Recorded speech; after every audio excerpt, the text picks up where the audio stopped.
All right, back here with David Samson. What a game. What an ending. Like high drama. Let me have it. My gosh, down to the final strike. When I first saw it, I thought, well, you're gonna ring him up on a check swing down the ball game, and then we saw it, and it was he went around. You mean when you went around the studio screaming because you were positive that Guccione got it wrong? I thought it was wrong. It's when I saw it live. The way you I didn't have the wrong angle though. I had the wrong angle. Yeah, you have to look at the player, right? When the players aren't arguing, you feel like there's a good chance the call was right. Let's talk about this game. Let's start with Severino. Severino was a question mark for me coming into the game. He kept the Yankees in the game. One bad pitch. That's it. And that was the 3-run home run to Bregman. Other than that, he was more than what you could have expected. What didn't work for the Yankees, very simply, was their lineup change. They did not get the production they wanted. Dermish, you said it. They can't get more than 6 hits. We thought their pitching would be the issue with this postseason. It's been the offense. They have not been able to score. But for Valdez and his 2 errors, there's a goose egg for the Yankees. Both runs were unearned. So once the Astros scored a run, this game was over. It's also very rare, and we got to discuss this, strange to get as a home team when you score early. We tell our players, add on. You are not going to win the game if you don't add on. And the Astros did not need to add on. They won with 3 runs from the 3rd inning. A shocking, shocking way for the Yankees to go down 0-2. Yeah, I want to take you back to that home run. Luis Severino simply didn't get the pitch in far enough, 97, and didn't get it in far enough, and Bregman hit it out to left. His 14th postseason home run, most all-time by a third baseman in playoff history. That's simply what it was. Just didn't get it far enough. Is that what you saw? So Severino has great movement on his fastball, and what happened is it leaked, and it leaked not as far in as it normally does. So Bregman, being the professional hitter that he is, when he sees the ball in the zone like that, he's going to know what to do with it, and he did. So one thing that we have to mention with this Bregman shot, he's hitting behind Alvarez. Alvarez is not having the championship series the way he had the division series. He's been cold. And so the Yankees' approach, they've got to start treating Bregman the way the Guardians were treating Alvarez, because Bregman has been the one providing the offense for the Astros. The Yankees are in a hole, but they're not panicked. Remember, the Yankees have been pitching backwards. They've got Garrett Cole and Nasty Nestor going in the next 2 games, where the Astros are going with their number 3 and 4 starters. While the Yankees would like to have gotten the split in these first 2 games in Houston, they are not flying back to New York despondent beyond repair, because they know they've got their ace waiting to go in Game 3. Well, the Astros starter in this game made a mistake in the 4th inning, which was when the Yankees answered right back after the homer. 2 errors on the same play that led to 2 runs. He even, I think, laughed at himself after making this play. You got to eat it right here. When you don't get the ball out and you're on your butt like that, we go through this. Do not make a second error on a play. That is a sure way to lose games. Don't compound a mistake. What happened here is the game sped up for Valdez, and that can happen. That's very normal during the course of a game, especially a playoff game. But what you hope your pitcher will do is, once the first error is made, and every player should do the same thing, once you make the first error, stop the play.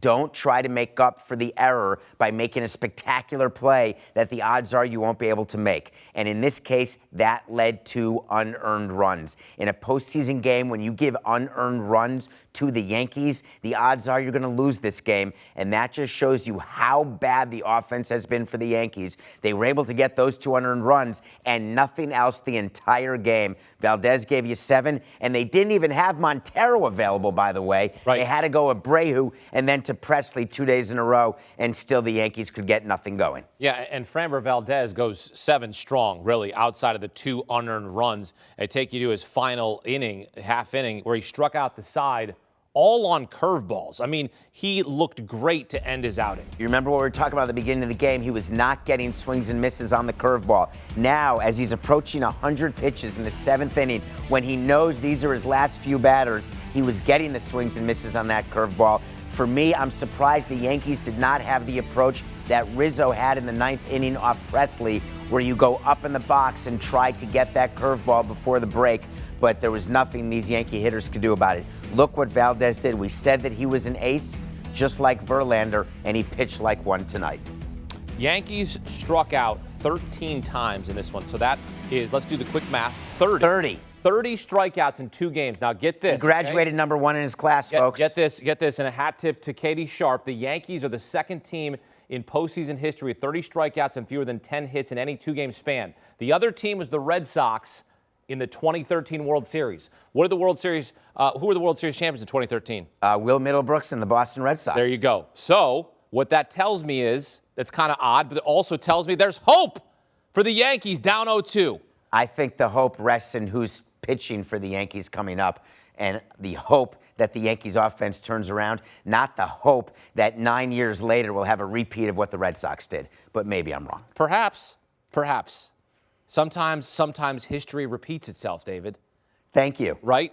Sometimes it happens. We are bringing philosophy. So what happened was the Yankees struck out a lot, and maybe it'll happen that they find their way at home, perhaps with Garrett Cole and nasty Nestor Cortez backing them, and they can go to their horses in the bullpen, and the offense wakes up. But if it doesn't, yeah, they're done. If the offense doesn't wake up, they're done. Because this Astros team, we talk about homers. The Yankees were number 1 in home runs this regular season. The Astros were 4th in the bigs. I mean, this is the matchup of 2 titanic offenses. If one sinks and the Yankees don't show up, this is over. And we've said the Astros actually have the deeper lineup. Yeah. On the plane ride back to New York tonight, Cashman and Boone are going to sit together in the front right row. That's where the manager sits. The GM sits in the second row left. And they're going to talk a little bit, and they're going to figure out, are we going with this lineup again? They changed it for Game 2. They did not get the results. And in my opinion, once you've made this change with putting Bader at the top and going to Judge and Stanton and Rizzo, I think you have to come back with that in Game 3. Because the players don't want to think that there's any sort of panic where first you've got Bader, now you're going to go back to Judge. No. Torres, no. Now that they've made the change, stick with it for the rest of the series. That's something they're going to talk about on the plane ride. In addition, they have to figure out what they need to do to possibly have a different approach with these Astros pitchers. The Astros have not announced McCullers is going in Game 3. I expect him to go in Game 3. And don't sleep on him, though he's the number 3 starter. He had a phenomenal start against the Mariners, and he's an above-average pitcher, but certainly no Garrett Cole. We almost had a home run from Aaron Judge in this game. In the top of the 8th inning, warning track, Kyle Tucker robbed it. I mean, that would have given the Yankees the lead. There was a runner on base. And then Giancarlo Stanton strikes out to end the inning. Then it's Ryan Presley again. Like, we've got to give some major love to this guy. 7 outs he's been asked to get. 6 of them have come via the strikeout. Incredible. We didn't want him to pitch today. That was your key. Right, a key to the game for me, for the Astros, was trying to have Presley get another day today and then the off day tomorrow. But the way this game was, a 3-2 game, you're going to the back of the bullpen. You knew Montero was not available. You don't make that public to anybody. The Yankees thought Montero was coming in the 8th. Instead, they go with Brian Abreu because Montero could not go back-to-back. Presley had to. Presley went more than an inning for the first time, and he did it yesterday. He's got 1 day off only. It's a concern for me pitching him 3 out of 4 days, especially with no off days going forward. But when you've got a chance to win a game the way the Astros did, you got to bring him in. They brought him in. He got the job done. Okay, so we head back to the Bronx for Game 3. If you're a Yankee fan, you're our producer who's a diehard Yankee fan. How am I supposed to believe, how is he supposed to believe the Yankees have any chance of coming back in this series? Pat Riley.